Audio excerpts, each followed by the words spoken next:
Isang binitiwan ng punong babaylan na walang awa mong pinaslang ay totoo.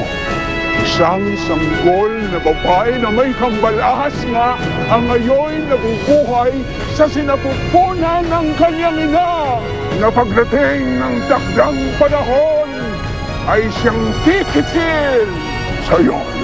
Baba, saan siya pupunta? Hahanapin ko ang ating kaaway. Hahanapin ko ang sanggol na isisilang na may kambalas. Anong ginawa mo kay Dalang? Sinaktan ko siya at mula ngayon, araw-araw bago sumapit ang gabit hapon, dadalawin ko si Dalang at ipasasampal ko siya hanggang siya'y iyong hiwalayan. Bog na? Isa kang ulipon, Dalang. Kaya mo lang ngayon. Huwag mo na akong tatawagin sa pangalan. Anak, wala na siya. Hindi na niya tayo mahal.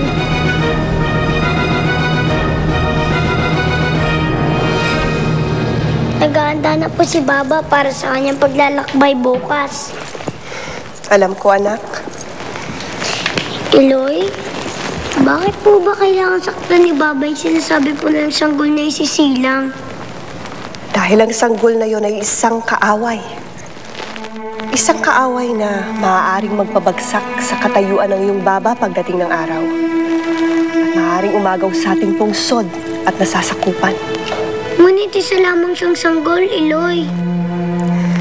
Ang isang mabagsik na hayop kapag sanggol pa ay hindi nakakasakit. Ngunit kapag ito ay lumaki na, kapag lumabas na ang kanyang mga sungay at mga pangil, maaari na siyang mangagat at manuwag ng iba. Kaya wag mong titignan ang sinasabi sa hula na isa lamang siyang sanggol, Bagani.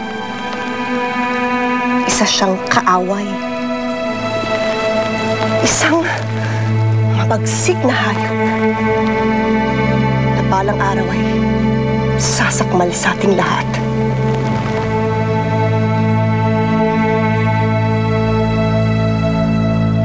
Dalang? Anong ginagawa mo? Saan ka pupunta? Wala nang saysay para magtagal pa ako dito, kaya tatakas na ako. Dalang! Nasisiraan ka ba ng bait? Pag-aari tayo ng dato. Hindi tayo pwedeng tumakas. Wala na siyang pakialam sa akin. Kaya hindi na ako dapat magtagal pa rito. Lalo na't nalaman kong galit na rin sa akin ang asawa niya. Dalang, kahit saan ka man makarating, ipapahanap ka ng dato at ng kanyang asawa. Mas mapaparusahan ka lang yan. Ang masakit pa, kung mayroong dayo o mga ngayo na makakita sa'yo, tsak bibihagin ka. At pati ang anak mong isisilang, gagawin nilang oripon.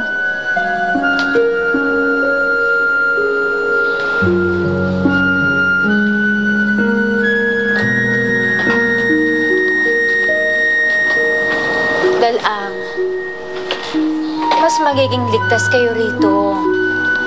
Kaya hindi ako papayag na umalis kayo ng anak mo.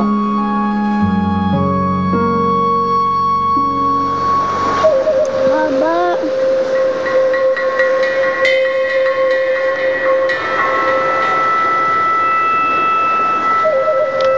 Bagani, bilang aking tagapagmana, ikaw ang inaatasan kong pumalinga sa iyong ina. Sa aking mga sandil, sa mga kapatid mong lalaki, at sa mga kapatid mong binukod. Maasahan ba kita? Kung gano'n, payapa akong makakaalis. Kasihan ka nawa nila unagilid at nalundok. Wala kang dapat ipag-alala. Dahil ang aking kampilan ang siyang magwawakas sa buhay ng kaaway.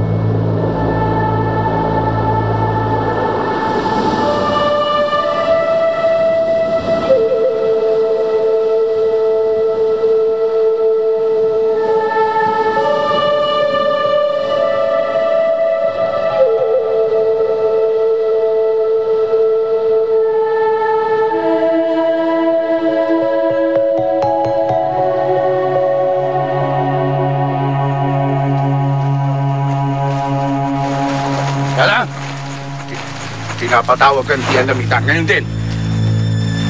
Sasamahan kita, Dalang. Siya lang ang pupunta. Maiwan ka dito. Sumunod ka sa akin. Mag-iingat ka, ha?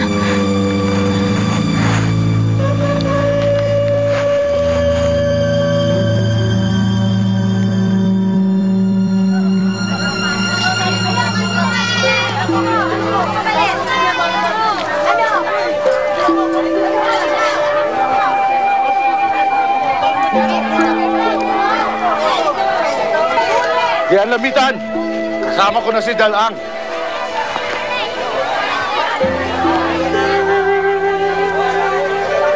Dalang, ipinakikilala ko sa iyo ang iyong mga bagong Panginoon. Bagong Panginoon? Anong ibig mong sabihin, Dian Lamitan? Sa halaga ng ilang pirasong ginto na kanilang ibinuhay, inililipat ko na sa kanila ang pagmamay-ari sa iyo. Tahimik ka, Dalang. Kung ikaw ay may pagtutol, Kayo ang aking Panginoon, Dian Lamitan. Kung anong gusto ninyo, yun ang masusunod.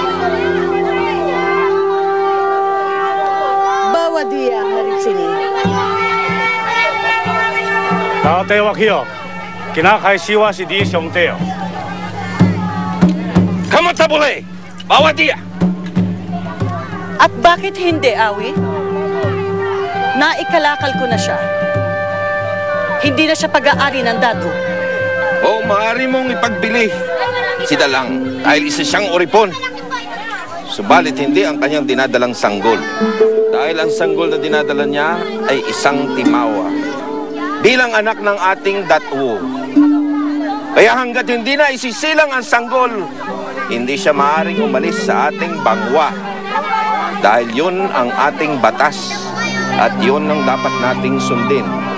Dian Lamitan.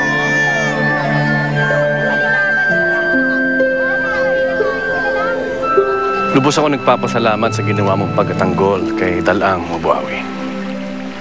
Kung hindi dahil sa iyo, yun ang magina ko. Alam ko magagalit ka kay Lamitan sa sandaling mawala dito si Dalang. At yun ang ayokong maganap. Iniligtas ko siya upang pangalagaan ang pagsasama niyo ni Lamitan.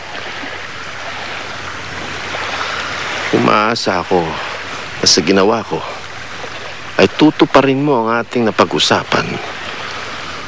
Hindi ka na makikisama kay Dalang.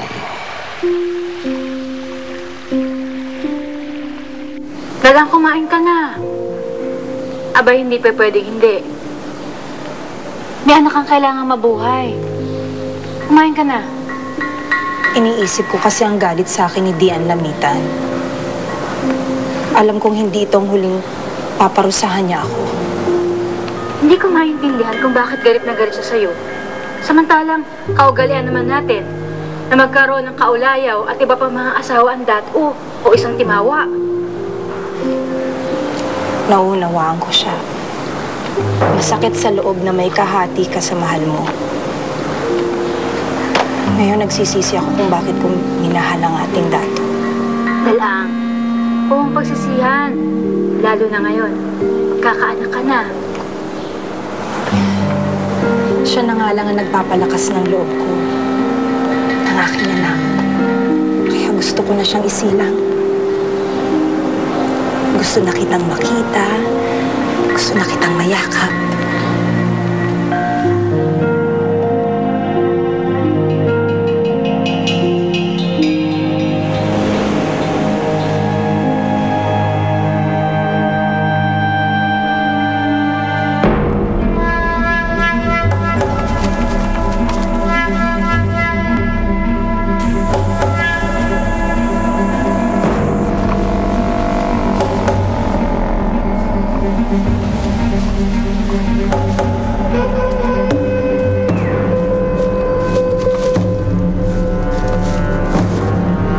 Hinahanap? Ang babaeng may kambalahas? Salita ka! Ikaw ba ang babaeng sinilaw na may